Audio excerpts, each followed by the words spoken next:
Yung mga idol, meron na naman tayong bagong braided. Kaya nito is 13.6 kilogram na fish. Ganda na rin siya kasi parang 8 sinulid na pinagsama-sama sa maliit na PC. Pang 13 kilogram isda. 340 siya sa Shopee. Naging 400 kasi may kasamang shipping.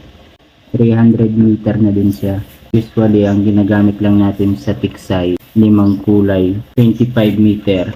300 meter, magagamit mo na to ng ilang taon. So, sa mga gustong mag-try o sa mga nag-uumpisa pa lang mag-tiksay, recommend ko po yung gantong braided.